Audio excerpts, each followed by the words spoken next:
आर'नाइ गानगोननि गाइसमोन खुलुमबाय। दा बाथ्राया जाहैबाय गाइसमोन जोबोद दुखुनांथाव।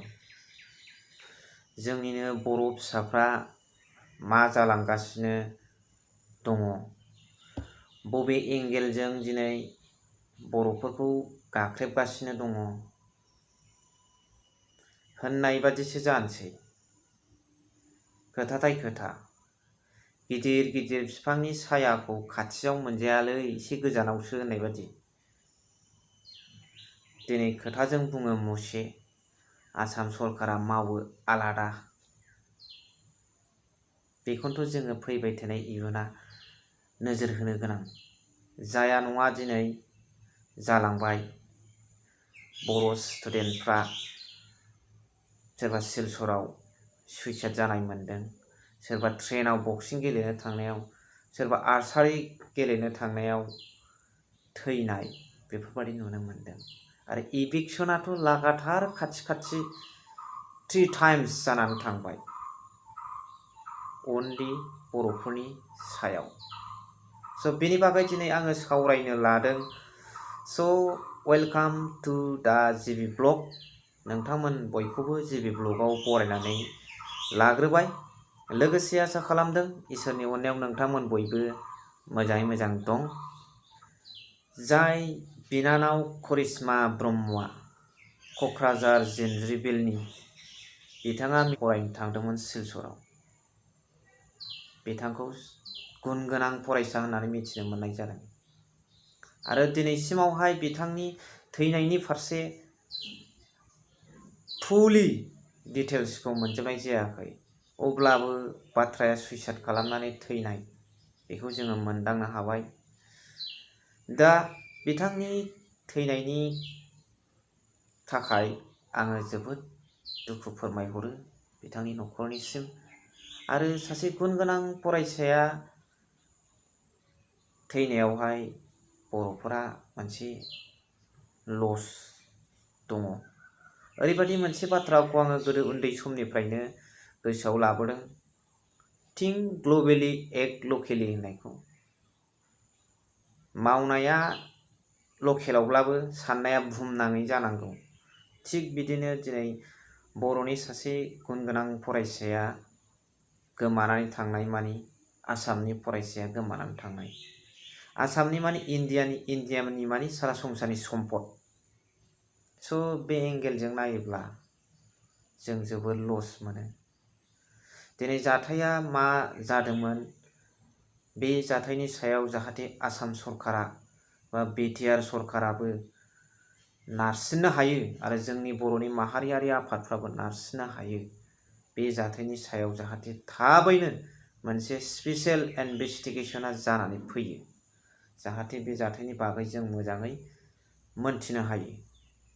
आरो बेजों लोगोसे आङो आर'ज गाबनो सानबावदों आसाम सरकार आरो बिटिआर सरकाराव, बुहुमनि जेखि खना खनला जायगायाव थांनानै बर'फ्रा लेखा फरायहैया मानो, बोरला गावहैया मानो, बा बक्सिं खेला गेलेहैया मानो, जेखि खेला गेलेहैया मानो, जेखि फराया मानो, जाहाथे मोनसे बिथांमोन स्टुडेन्टफोरनि थाखाय, बर' स्टुडेन्टफोरनि थाखाय मोनसे मोजां परिबेस एटमस्फियार जाहाथे दानानै होयो। जाहाथे इयुनाव बे फरायसाफोरनि गेजेरनिफ्राय साफा साफा गोग्गो सुबुं ओंखारबोनो हायो। आं बेखौ रिकुवेस्ट खालामदों।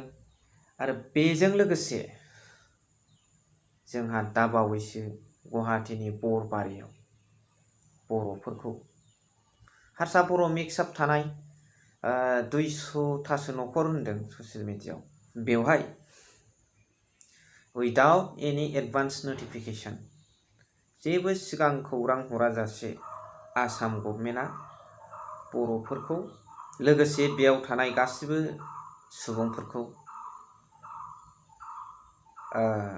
सिज खालामदों। बिथांमोननो जानाय थानाय सोलिनायनि सुबिदा होग्रोनायनि सोलायै बिथांमोना हठात खरि बेखौ इभिक्सन होननाय खामानिखौ मावदों। दा बेबादि मोनसे दैज्लां बोथोर समावहाय अखा हानाय बोथोरावहाय बिथांमोना गावसिनि न' बांफोरखौ बोखारस्लाबनो हायासै, जाग्रा मुवा बुथुमस्लाबनो हायासै, थाग्रा जायगा थि खालामस्लाबनो हायासै, नांगौ मुवाफोरखौ जगार खालामस्लाबनो हायै बादि आसाम सरकारा, आंथ' बेखौ एटेक खालामनायसो होननानै बुंगोन, बेबादि अबस्थायाव गाख्रेबफैदों। दिनै जों बर'फ्रा मानो बेबादि साफारिंस जागासिनो दङ?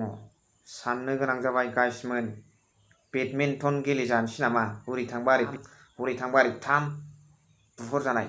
आसामाव शक्तिशालिसिन जाथि होननानै मिथिजानाय बर'फ्रा माब्रै बिदि सिखार जानांबाय थाखो? सोरनिबा सिखारिनि सिखार, दुखु मोनो, गोसोआव आघात मोनो।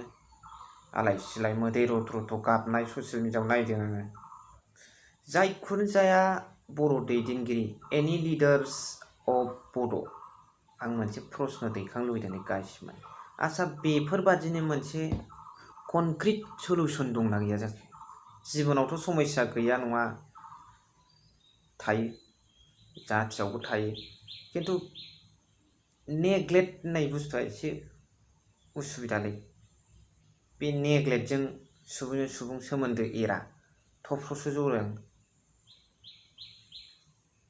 आरो जोंनो सोमोन्दो जलायनायखौ नाङा, जोङो सोमोन्दोखौ लालांनांगौसो, अनलायनायखौ बिलायनांगौसो। जेखिजाया गाइसमोन, नोंथांमोन बयनिबो सापर्टजों बा नोंथांमोननि सांग्रांथिजों दिनै बर'आ गोग्गोम गोरा जानांगौ। बेनिफ्राय जोङो सांग्रां जानांगौ। फरायनायनि खेथ्रआवनो होन, खेला गेलेनायनि खेथ्रआवनो होन, थानायनि खेथ्रआवनो होन, हाबा मावनायनि खेथ्रआवनो होन, राजनितिकनि खेथ्रआवनो होन, समाजनि खेथ्रआवनो होन, जोङो सांग्रां जाजोबनांसिगौ।